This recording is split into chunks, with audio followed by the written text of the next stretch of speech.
अस्सलाम वालेकुम, मेरा नाम मोइन अख्तर है। 26 नवंबर आज पाकिस्तान टेलीविज़न की सालगिरह का दिन है। आज पाकिस्तान टेलीविज़न 42 बरस का हो गया। 26 नवंबर 1964 लाहौर, सदर पाकिस्तान फील्ड मार्शल मोहम्मद अयूब खान ने इफ्तिताह किया।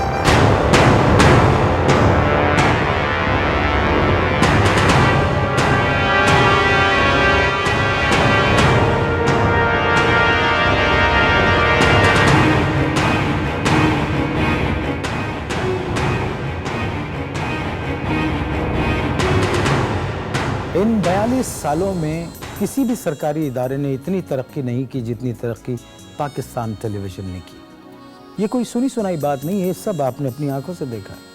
देखिए, पहले टेलीविज़न ब्लैक एंड वाइट था, फिर रंगीन हो गया, फिर गमगीन हो गया और अब संगीन हो गया। असल में संगी चैनल्स आ गए, इसलिए हमने लफ्ज़ संगीन इस्तेमाल किया। पाकिस्तान में बच्चों के अलावा एक सवाल पैदा होता है कि गरीब मुल्क जहां पर तालीम की कमी, वहां टेलीविज़न क्यों आया? असल में जापानियों ने पाकिस्तानी सरकार को ये मशीन तालीम के फ़रोग़ के लिए दी थी।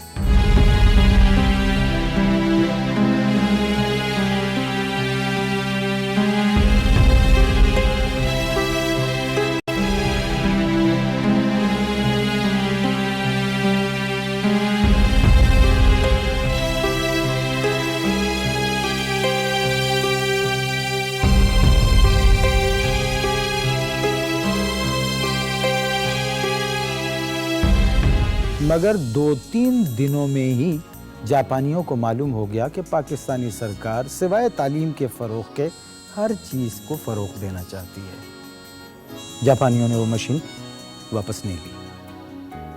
उन्होंने पाकिस्तानी सरकार से कहा, अब ये मशीन आपकी है, अब आप इसे जैसे चाहें इस्तेमाल करें।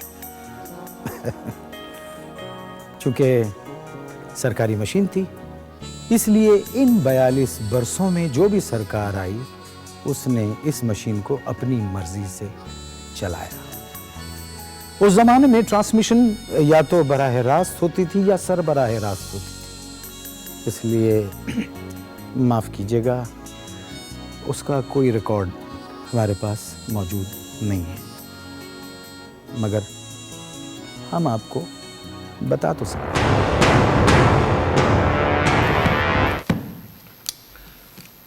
पाकिस्तान जिंदाबाद जिंदाबाद। आप लोगों ने पूरी बात तो सुनी नहीं। अब पाकिस्तान में टेलीविजन आ चुका है और ये एक सरकारी इदारा है। आप चारों प्रोड्यूसर हैं, मगर एक सरकारी इदारे के प्रोड्यूसर। आप लोगों का काम ये होगा कि आप अपने हर प्रोग्राम में इस बात पर जोर दें कि सरकार चली जाए। क्या कहा आपने? माफ कीजिएगा सर जी, गलती से रहेगी की जगह चली जाए निकल गया। वो दरअसल मेरे दिमाग में पिछली हुकूमत थी सर जी। आप चाह रहे हैं कि हर प्रोग्राम में हुकूमत की कारकर्दगी की तारीफ की जाए? मगर सर, अगर हुकूमत तारीफ के काबिल काम करेगी तो हमें बताएगा कौन? जी, मैं बताऊंगा। एक्सक्यूज मी सर, मैं ड्रामे का प्रोड्यूसर हूँ। मतलब ड्रामे में हुकूमत की तारीफ को मैं कैसे शामिल कर सकता हूँ? आप अशफाक अहमद से ड्रामा लिखवाएं। ड्रामे के हीरो का नाम अयूब होगा और उसके दोस्त का नाम गौहर। अयूब का सब्र गौहर की शक्ल में उसको एक हीरा अता करता और वो दोनों एक गुमराह कौम को मंजिल तक पहुंचाने की कोशिश करते। लेकिन सर, ये ड्रामा देखेगा कौन? लो, अयूब खान, अल्ताफ गौहर, अशफाक अहमद और सर जी के। ये आप लोग अब जा सकते हैं।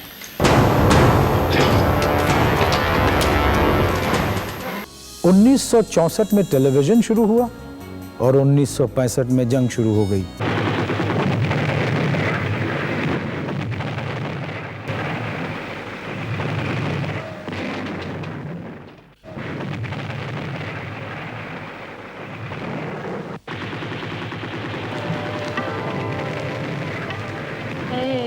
वतन के सजीले जवानों, ऐ वतन के सजीले जवानों, मेरे नगमे तुम्हारे लिए हैं।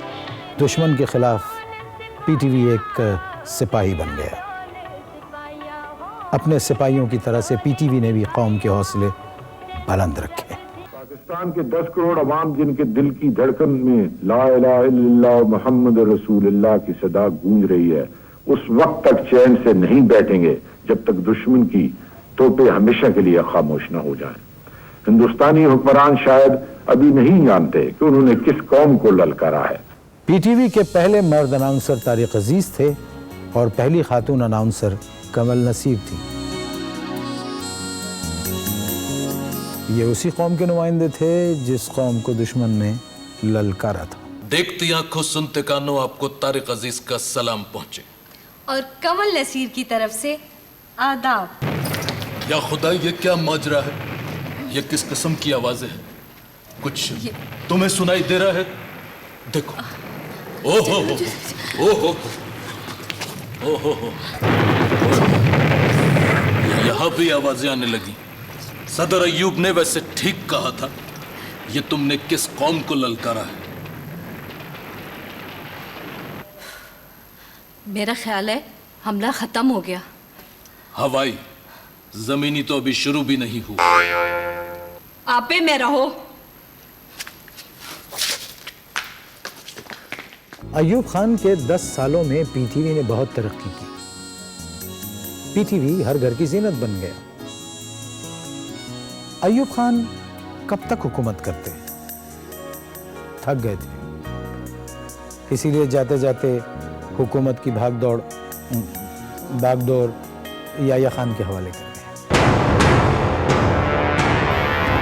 ये सरकार की तब्दीली के साथ साथ पीटीवी की भी पॉलिसी तब्दील हो जाती है।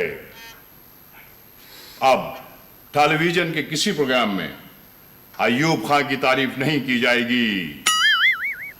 तो फिर सर किसकी तारीफ की जाएगी? पहले अल्लाह की और उसके बाद याह्या खान की। लेकिन सर जी, ये खान की तारीफ हम भला कैसे कर सकते हैं? ऐसे कर सकते हैं जैसे अय्यूब खान की किया करते थे। सर वो तो हम डर के मारे किया करते थे। ये मारे मारे फिरने से बेहतर है कि किसी सरकारी इदारे में डर के मारे काम किया जाए। मगर सर, अय्यूब खान के 10 साल कारनामों की हजारों टेप्स पड़ी हुई हैं। सर, उसका हम क्या करें? अब आप उन टेप्स पर म्यूजिक के प्रोग्राम रिकॉर्ड्स कर लें, और अगर कोई प्रोग्राम अय्यूब खान के खिलाफ भी रिकॉर्ड है तो उसमें भी उनकी झलक नहीं जाएगी। अब आप लोग जा सकते हैं। थैंक यू सर जी।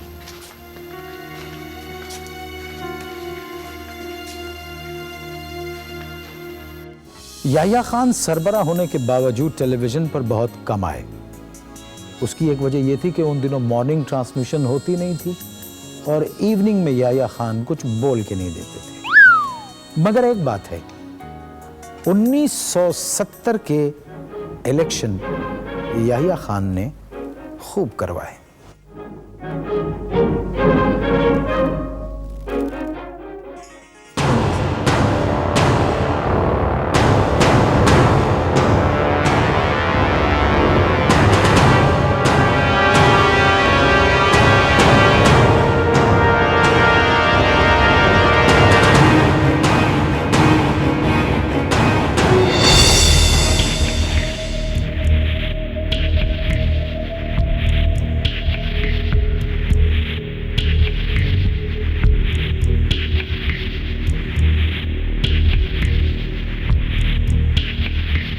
इतने अच्छे इलेक्शन होने के बावजूद मुल्क टूट गया। पीटीवी तो पीटीवी रहा, लेकिन मुल्क के दूसरे हिस्से का टेलीविजन बांग्लादेश टेलीविजन बन गया। पाकिस्तान पीपल्स पार्टी पावर में आई और एमडी के साथ साथ पीटीवी की पॉलिसी भी बदल गई।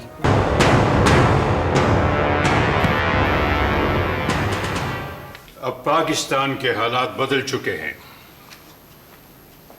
पीटीवी के प्रोग्राम्स को भी अब बदलना चाहिए। एक्सक्यूज मी सर, आपके कहने का मतलब है कि अब मुजीबुर रहमान और याया खान के खिलाफ कोई बात ऑन एयर नहीं जाएगी? ये आपको किसने कहा? सर जी, हम चारों तो वही हैं। दरअसल आने वाला एमडी चाहता है कि हम जाने वाली हुकूमत की बुराई करें सर। नो, अब अवामी हुकूमत है। आपकी हुकूमत, हमारी हुकूमत, गरीब अवाम की हुकूमत। पाकिस्तान का मतलब क्या? जिए भुट्टो। ये मतलब आप सिर्फ अपने तक रखें। अंडरस्टैंड? पाकिस्तान का मतलब है ऐसा मुल्क जहां जमहूरियत का राज है।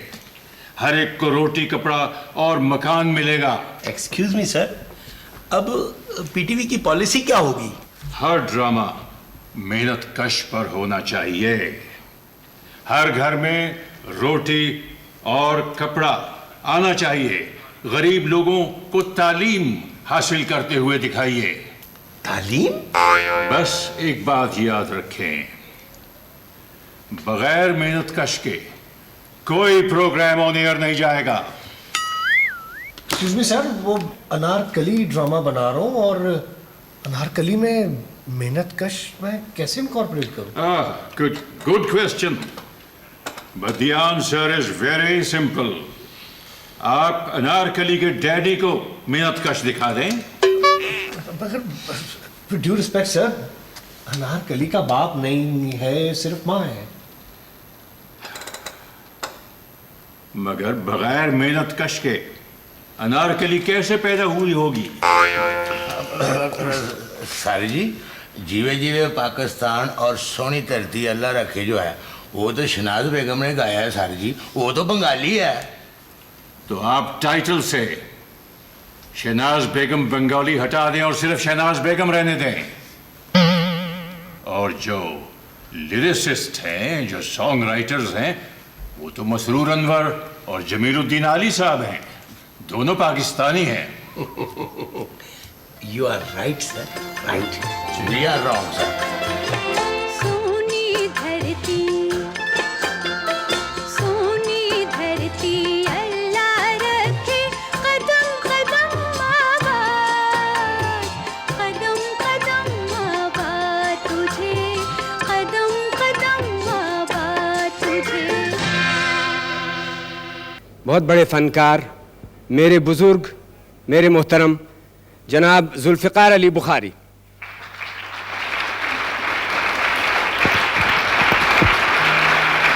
साहब, आपने कहा कि तो ये है, तो वो है, तो वो है, तो ये है, लेकिन मैं फ़र्ज़ कर लेता हूँ कि जो कुछ आप कहते हैं मैं वो हूँ, लेकिन इंसान बनना चाहता हूँ, आज तक नहीं बन सकता।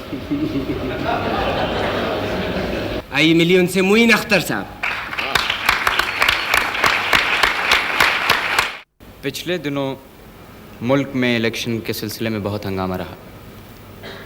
एक हंगामा मुल्क में रहा, दूसरा हंगामा टेलीविज़न वालों ने किया। बहुत अच्छे प्रोग्राम उन्होंने पेश किए। तो मैं भी अपने एक दोस्त के यहाँ बैठा हुआ टीवी देख रहा था कि एक आवाज़ मेरे समाज से टकराई। ख़वातीन हज़रात, इस वक्त मेरे पास कोई नतीजा नहीं है। आइए, कुरैशपुर साहब की ड्यूटी ख़त्म हो रही है, सिंध इलेक्शन कमीशन चलते हैं, देखते हैं उनके पास क्या नताइज हैं। शुक्रिया अतहर अली साहब, इस वक्त मेरे पास कोई नतीजा नहीं है, मेरी ड्यूटी भी ख़त्म हो रही है। सिद्दीक़ अरशद साहब मौजूद हैं, ज़रा इनसे पता कर लें आपके क्या है सिलसिला इलेक्शन का। तो वो ये कुछ याद आ गया कि ईच जुल्म अस्त के बादीद आए तारमी बीनम। सिद्दीक़ अरशद साहब। शुक्रिया कुरैशपुर साहब। आप अख्तर शुमारी कीजिए, हम मर्दुम शुमारी करेंगे।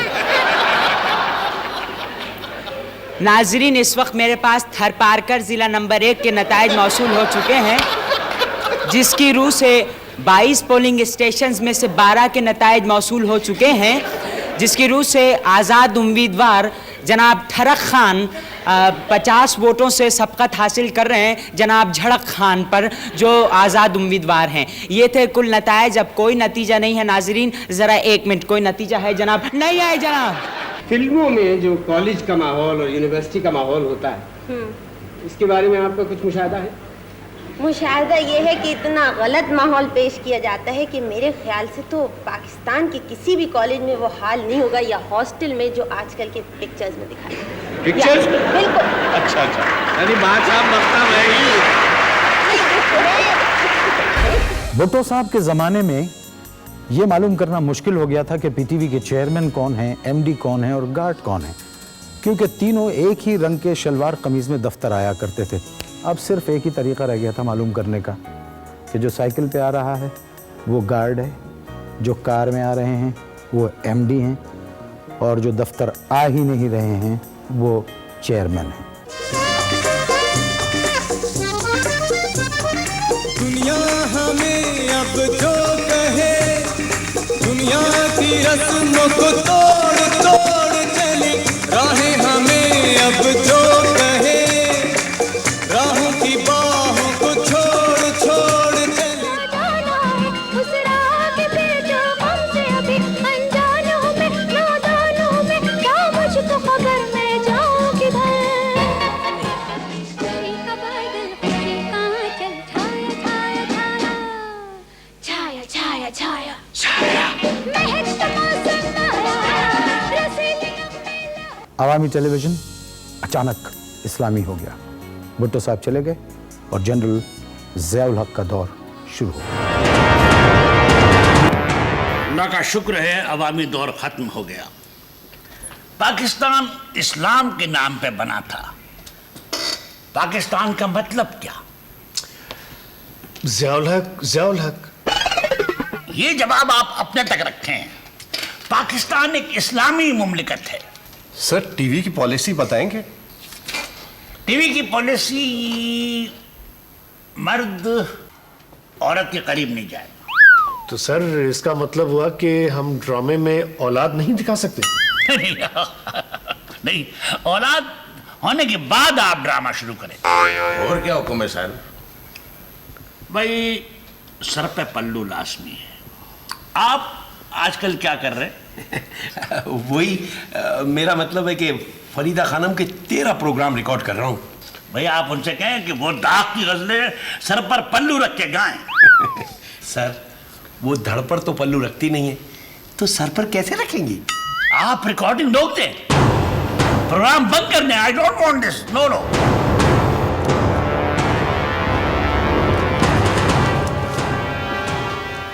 जी सर, मैं तैयार हूँ, टेक करें। अभी भी आप ऐसा करें कि सर पे दुपट्टा ले लें।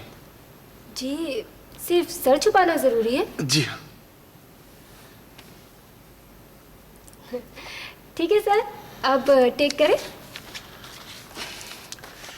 आप ऐसा करें कि अपने आप को पूरा दुपट्टे में लपेट लें। सर मैं खत पढ़ रही हूँ, कोई फातिहा नहीं पढ़ रही, और मुझे मालूम है कि दुपट्टा किस तरह से ओढ़ा जाता है। अरे बीबी, सर वो लड़की दुपट्टा सामने रखने को मना कर रही है। ऐसा करें आप रिकॉर्डिंग पीछे से कर लें। सर पीठ पीछे वो खतों के जवाब कैसे देगी? तो आप फौरन किसी नई लड़की का बंदोबस्त कर लें। Yes, on record and Q. अस्सलाम वालेकुम नाजरीन, जेलन से हमें ख़त मिला है। जेलन से चौधरी असलम साहब कहते हैं कि हमें आपके बाल बहुत खूबसूरत लगते हैं, इनकी खूबसूरती का राज क्या है? अरे भाई वीडियो रोक दें वीडियो। बीबी आप प्लीज कोई दूसरा खत पढ़ें।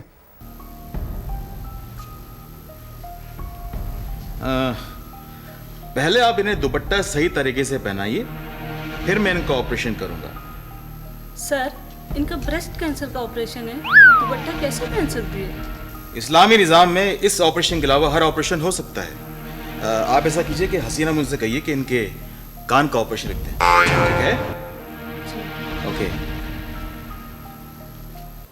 आज से पूरे मुल्क में ख़वातीन का दफ्तरों में दुपट्टा पहनना और दुपट्टा सर पे लेना लाजमी करार दे दिया गया है। अब खबरें पढ़ रहे हैं या निकाह पढ़ा रहे हैं? मगर बड़े हैरत की बात है, सात रंग 50-50, show Shah, show time, channel 2, आंगन टेढ़ा, स्टूडियो 2.5, स्टूडियो 2.25 जैसे प्रोग्राम भी ज़िया-उल-हक साहब के ज़माने में ऑन एयर गए। मैं आपसे एक सवाल, ये नहारी वाला तो बाद में बात करेंगे जी।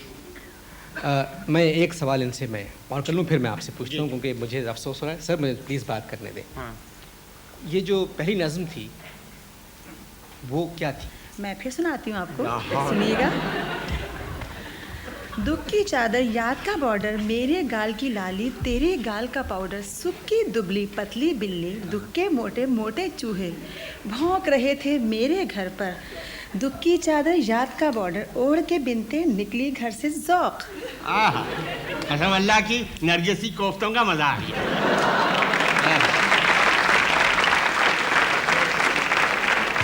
जी आप कुछ कह रहे हैं जी? जी फरमाइए। आप किससे पूछेंगे सवाल? मैं नामवर अदीब से एक सवाल पूछना चाहता हूँ। फरमाइए। उर्दू अफसाने में गोगा शादमानी का क्या मुकाम है? मेरे हाथ छोटे हैं, तुम तक पहुँच नहीं सकते।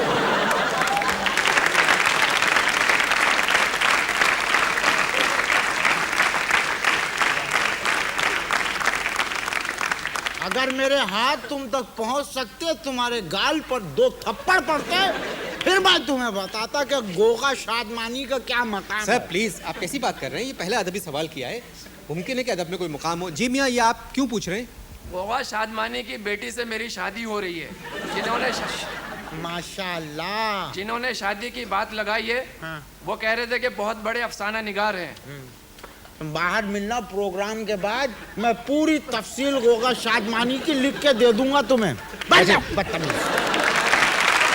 अज़ीज़ ख़वातीन, अस्सलाम वालेकुम और हज़रात। हज़रात क्या मुअज़्ज़िज़ नहीं होते?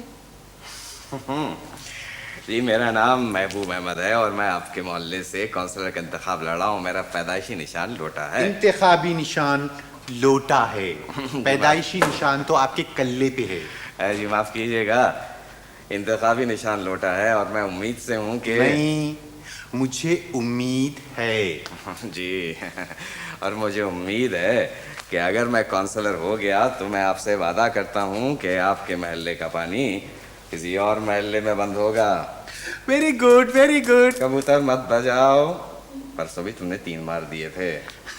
जी तो मैं कह रहा था कि अगर मैं काउंसलर हो गया तो आपके महल्ले का पानी किसी और महल्ले में बंद होगा और आपके महल्ले की बिजली किसी और महल्ले पे गिरेगी और आपके महल्ले के टेलीफोन किसी और महल्ले में कटेंगे और आपके महल्ले के चोर किसी और महल्ले में चोरियां करेंगे। मुझे याद रखिए, यानी अपने इंतखाबी निशान लोटे को याद रखिए। शर्पसंदी की आवाज आ रही है। यहाँ खड़ा है तू, मैं सारा घर ढूंढ के आई और तुझे कुछ, तू क्या कर रही है यहाँ पे? मुहिम भाड़ में गई तुम्हारी इंतखाबी मुहिम। ना सौदे की परवाह, ना बावर्ची खाने का होश, एक ढेर पड़ा बर्तनों का। चल यहाँ से। सर आप अपनी तकरीर जारी रखिएगा, मत घबराइए। चल यहाँ से, न चाहिए। और महबूब अहमद, कुर्सी पर तो तुमसे अच्छी तरह बैठा जाता नहीं है, इंतखाब में किस तरह खड़े हो गए तुम? क्या हो गया है तुम्हें इस उम्र में? तुम्हारी ज़बान जब्त हो जाएगी। इंतखाबी मुहिम, पता नहीं कहाँ से दिमाग में फतूर आ गया। हद होती किसी चीज की भी, बेकार आदमी बैठे बैठे के लिए। 10 बरस तक पाकिस्तान टेलीविजन वही करता रहा जो ज़िया-उल-हक साहब चाहते थे। C-130 के साथ दुपट्टा भी उड़ गया, टेलीविजन की पॉलिसी फिर तब्दील हो गई, बीबी पावर में आ गई और PTV फिर अवामी हो गया।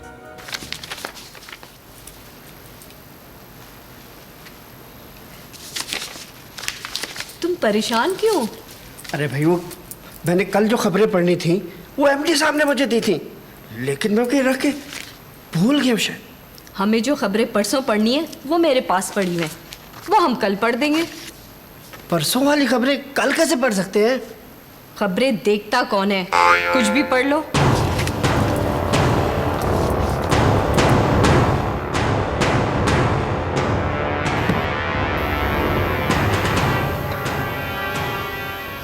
आप लोग क्या करते हैं?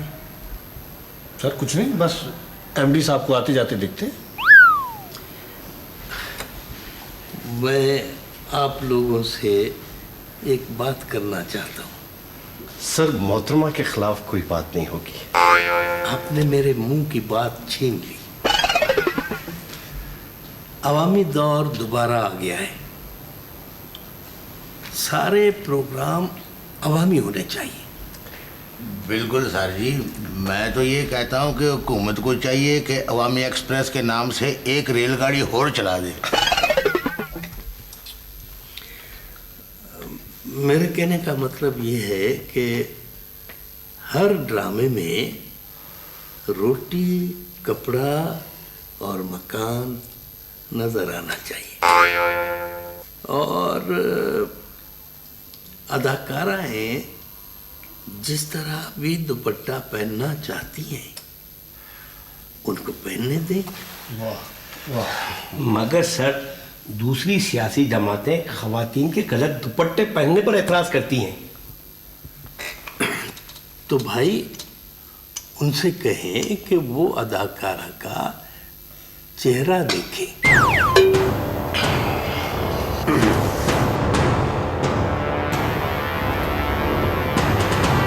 मोहतरमा की हुकूमत ज़्यादा नहीं चल सकी, फिर मियाँ साहब तशरीफ ले। हमारे नए वजीर आजम मियाँ साहब, अवामी हुकूमत तो 2 मरतबा पावर में आई, लेकिन उसने अवाम के लिए कुछ नहीं किया। अब किसी भी प्रोग्राम में आप लोग रोटी, कपड़ा और मकान नहीं दिखाएंगे। सर रोटी, कपड़ा और मकान? हाँ भाई, ये तीनों चीजें पुरानी हुकूमत की याद दिला सकती हैं। तो सर क्या हम नंगे भूखों का ड्रामा दिखाएंगे? क्या मतलब? सर मतलब ये कि ना रोटी ना कपड़ा। अरे जनाब, मेरा मतलब ये था रोटी, कपड़ा, मकान से कि किसी भी ड्रामे में रोटी, कपड़ा और मकान का स्लोगन भी नहीं दिखाएंगे। ओके? सर मोहतरमा के हजारों टेप हैं, उनका क्या करें? मोहतरमा के हजारों टेप हैं, ऐसा करें कि ये सारे टेप गरीबों में बांट दें। और एक बात का ख्याल रहे कि पीटीवी हेडक्वार्टर में कोई भी टेप नजर नहीं आनी चाहिए। एक्सक्यूज मी सर, ये मियाँ साहब कितने दिनों के लिए आए हैं? मियाँ साहब बिजनेसमैन हैं, उनके पास बहुत पैसा है और मेरे ख्याल से जब तक उनके पास बहुत पैसा है वो हुकूमत कर सकते हैं तब तक कि उन्हें मजीद पैसे की जरूरत ना पड़े। और मेरे ख्याल से उन्हें मजीद पैसे की जरूरत नहीं पड़ेगी। तो सर मियाँ साहब की ड्रामों के बारे में क्या पॉलिसी होगी? भाई मियाँ साहब को म्यूजिक का शौक है, खाने पीने का शौक है, लेकिन हाँ एक बात का खास ख्याल रखा जाए कि किसी भी ड्रामे में कम बालों वाले का मजाक नहीं उड़ाया जाएगा। ख्याल रखिएगा। बिल्कुल, आप लोग समझ गए होंगे मेरा मतलब। एक्सक्यूज मी सर, इसका मतलब ये हुआ कि 80% अदाकारों को पीटीवी को विग दिला के देनी पड़ेगी। और एक बात का और ख्याल रखिएगा कि कोई भी खातून अदाकारा तायरा सैयद की नकल नहीं उतारेगी। ख्याल रखिएगा। और हाँ, किसी भी ड्रामे में, किसी भी प्रोग्राम में किसी को भी निहारी और पाए खाते हुए नहीं दिखाया जा सकता।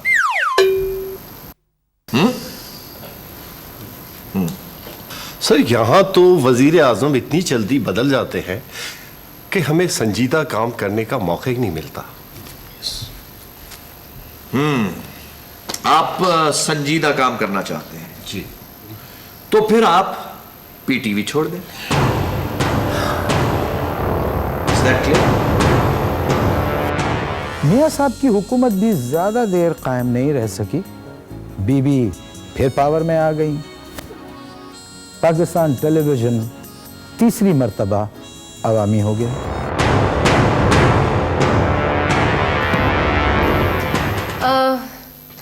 सबसे पहले तो मोहतरमा के पुराने टेप्स निकाल लें। मैडम पुराने टेप्स तो मैंने आपको दे दिए थे, आपने उस पर रिकॉर्डिंग भी कर ली थी। किसने भिजवाए थे मेरे पास? एमडी साहब ने। आप जाइए उनके पास और उनसे पता कर आइए कि उन्होंने मेरे पास क्यों भिजवाए थे टेप्स। मैडम जहाँ तक मुझे याद पड़ता है उन्होंने टेप्स भिजवाई थी और ये कहा था कि आप एकेडमी की रिकॉर्डिंग्स कर लीजिए। आपने अब थैंक यू भी कहा था आपने। आपको सोचना चाहिए था कि मोहतरमा दोबारा पावर में आ सकती हैं। मैडम आप सोच लेती। हम खवातीन को सोचने का मौका ही कौन देता है। चले, अब तो रिकॉर्डिंग्स हो गई ना, अब ऐसा करते हैं उन टेप्स को महफूज कर लेंगे। भाई हो सकता है मोहतरमा बेनज़ीर भुट्टो दोबारा पावर में आ जाए। अब वो जाएंगी नहीं। आप क्या कर रही हैं? मैडम आपके ऑर्डर का इंतजार। आप ऐसा कीजिए कि एक फैशन शो की तैयारी करें। सुबह सरहद पंजाब, सिंध और बलूचिस्तान की ख़वातीन अपने अपने इलाकाई लिबास में, और सेट ऐसा बनवाइएगा कि जैसे वो अपने अपने घरों के दरवाजे से निकलकर बाहर आ रही हों। हाँ, और उनके हाथ में मोटी मोटी रोटियां होंगी जिसे वो दफ की तरह से बजाएंगी। और ये प्रोग्राम मोहतरमा के हाउस में होगा, जहाँ बहुत सारे गैर मुल्की सफ़ीर भी देखेंगे। इस प्रोग्राम की जो बैकग्राउंड म्यूज़िक होनी चाहिए वो हो जमालों की धुन रखिएगा, और इसका टाइटल रखिएगा रोटी, कपड़ा और मकान, जिंदाबाद पाकिस्तान। ठीक है मैडम, मैं आज ही से इस प्रोजेक्ट पे काम शुरू कर दूंगी। गुड, आप इस प्रोजेक्ट में इनकी हेल्प कीजिएगा। जी मैडम। अच्छा, फराज, मंटो और जालिब की जितनी रिकॉर्डिंग्स कर सकते हैं कर लें। फराज और जालिब की तो रिकॉर्डिंग्स हो जाएंगी, लेकिन मंटो का ज़रा मुश्किल हो जाएगा। एक तो आप लोग हर काम को मुश्किल कह के टाल देते हैं। मैडम मंटो मर चुके हैं। अच्छा, मेरे ख्याल में ये बात मैं भी जानती हूँ। मैं ये कह रही हूँ कि उनके जितने ड्रामे आप रिकॉर्ड कर सकते हैं कर लीजिए। मोहतरमा की तस्वीरें पीटीवी हेडक्वार्टर से हट गईं और मियाँ साहब की तस्वीरें फिर लगा दी।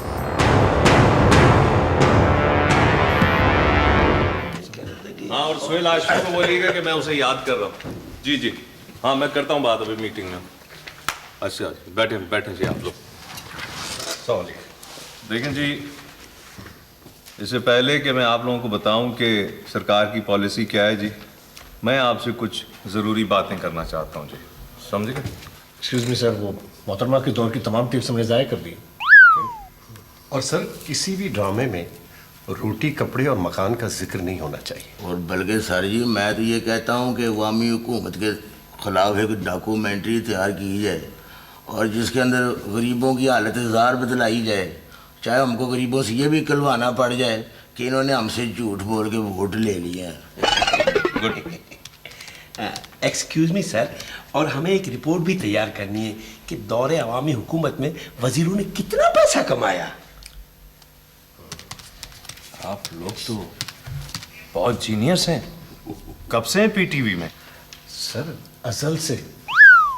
और सर शायद अभी पीटीवी का अबद आने वाला है। ये मतलब क्या है आपका? सर जी, इनकी मुराद पीक से है जी। आपको पता है दफ्तर में सिर्फ चने खा सकते हैं, पान खाना मना है। एक्सक्यूज मी सर, इनका मतलब ये था कि पीटीवी अब टॉप पर है। टॉप पर है, लेकिन चने खा सकते हैं, पान नहीं खा सकते। मगर सर जी, मियाँ साहब भी तो दफ्तर में बैठ के खाते हैं ना जी। यार, मियाँ साहब दफ्तर में बैठकर पान नहीं खाते थे। वो जी कुछ तो खाते हैं ना जी दफ्तर में बैठ के। ओ यार, आप जाएं यहाँ से, काम करें अपना। चलें, मुझे फार्मूला बनाने दो, कोई फार्मूला। अच्छा जी, फार्मूला बना लें आप, मेहरबानी।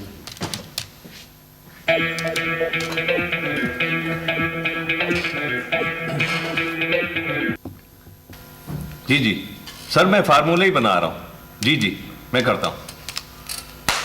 देखिए जी, मियाँ साहब जो हैं वो दूसरी दफ़ा पावर में आए हैं और मैं पहली दफ़ा पावर में आया हूँ, इसलिए आप लोगों को ज़्यादा पता होगा कि हमें क्या करना है और क्या नहीं करना। समझ गए जी? सर, किसी भी ड्रामे में हीरो का नाम आसिफ नहीं होना चाहिए अगर वो अच्छे काम कर रहा है। सर, मोहतरमा का नाम किसी भी स्क्रीन पे नजर नहीं आना चाहिए। और अगर सर किसी ठेले पर बेनज़ीर गुलाब जामुन, बेनज़ीर भुट्टा लिखा हुआ हो तो बेनज़ीर को एडिट कर देना चाहिए। शाबाश, वेरी गुड। और स्क्रीन पर सिर्फ गुलाब जामुन और भुट्टा रह जाए। वेरी गुड, आप लोग तो बहुत जीनियस, बहुत जीनियस हैं। ज़हीन लोग पीटीवी में रह गए और मियां साहब फिर निकल लिए।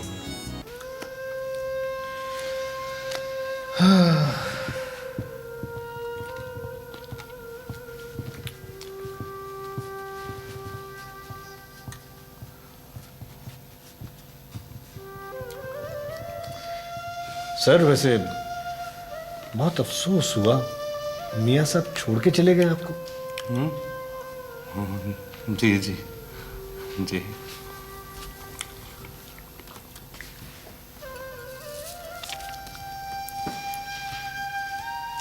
सब फार्मूले इधर ही रह गए। मियां साहब के बाद जनरल परवेज मुशर्रफ साहब तशरीफ लाए और वो हुकूमत में हैं। पाकिस्तान टेलीविजन एक सरकारी इदारा है जिसमें सिर्फ जाने वालों के खिलाफ बोला जा सकता है, इसलिए मुझे इजाजत दीजिए।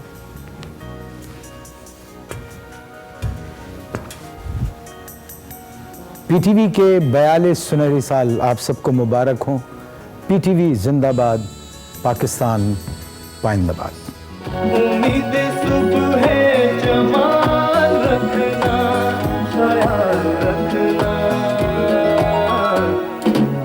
ख्याल रखना, ख्याल रखना, ख्याल रखना, ख्याल रखना, ख्याल रखना, ख्याल रखना।